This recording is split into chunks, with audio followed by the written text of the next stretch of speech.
आपका सवाल क्या है?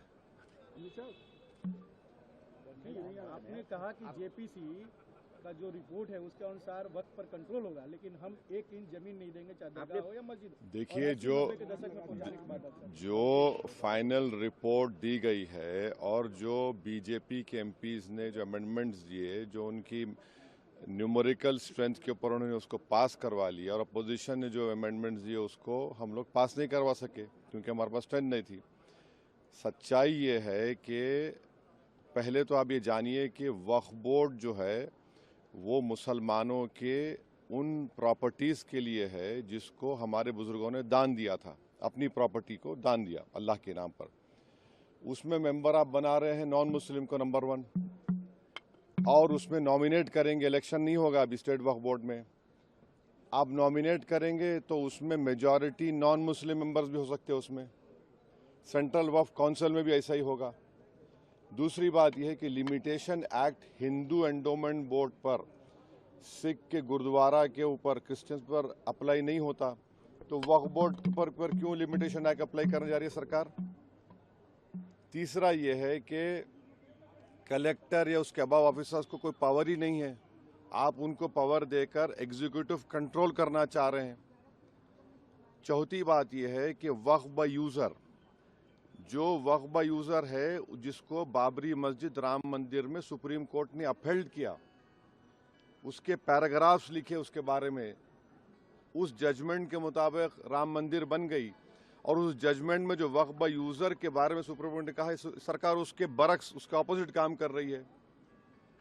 ऐसे कई अमेंडमेंट जो सरकार पेश की और फिर इस जेडब्ल्यूसी में उसको बीजेपी के और उनके अलाइज ने पास किया, उससे वक्फ बोर्ड खत्म होकर रह जाएगा।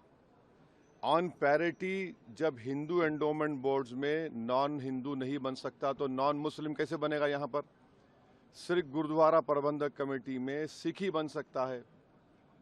आप यहाँ पर क्यों बनाना चाह रहे? और एंक्रोचर्स को आप रिवॉर्ड कर रहे हैं लिमिटेशन एक्ट अप्लाई करके। ट्राइब्यूनल में आप क्या करने जा रहे हैं?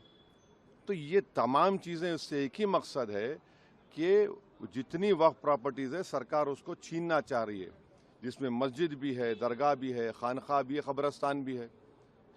अब ये एक अमेंडमेंट जो इन्होंने अपनी स्ट्रेंथ पर पास करवा लिया, इस फाइनल रिपोर्ट में आप देखिए क्या कहते हैं, वक्फ बाय यूज़र में अगर वो डिस्प्यूटेड प्रॉपर्टी होगी या गवर्नमेंट प्रॉपर्टी होगी तो वक्फ बाय यूज़र नहीं होगा। मैं आपको एक एग्जाम्पल दे रहा हूँ, सच्चर कमेटी जाकर पढ़िए, जिसमें सच्चर कमेटी ने कहा कि दिल्ली में 123 ऐसे प्रॉपर्टीज है जो सरकार के कब्जे में है। ने कहा वक्फ प्रॉपर्टी है, सरकार के कब्जे में, उसकी 2008 में लागत 3000 करोड़ बताई गई। पार्लियामेंट के सामने की मस्जिद को गवर्नमेंट बोलती गवर्नमेंट की है, सामने है ना पार्लियामेंट सामने की, वहां के इमाम साहब एमपी हैं, उसका कोर्ट में केस चल रहा है, तो सरकार बोली हमारी प्रॉपर्टी हो गई। कैसे होगा बताइए आप? ये ऐसे कई एग्जाम्पल्स दे रहे हैं। आप इवैक्यू प्रॉपर्टी खत्म कर रहे हैं, इवैक्यू प्रॉपर्टी अलग है, इवैक्यू बाय वक्फ अलग है। पंजाब में हजारों एकड़ इवैक्यू प्रॉपर्टी जिससे रेवेन्यू आता है उसको खत्म कर रहे हैं आप, तो उससे फायदा किसको हो रहा है?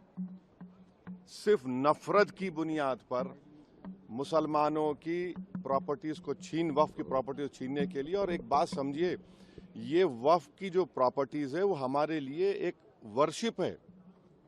नमाज हम पढ़ते हैं मगर ये भी हमारा एक वर्शिप है, उसको हमको उससे महरूम करना चाह रहे, ये हम इस कह रहे हैं। तो इनका मंशा और मकसद तो वो एक ही है ना, वक्फ प्रॉपर्टीज बचाना नहीं है, छीनना है।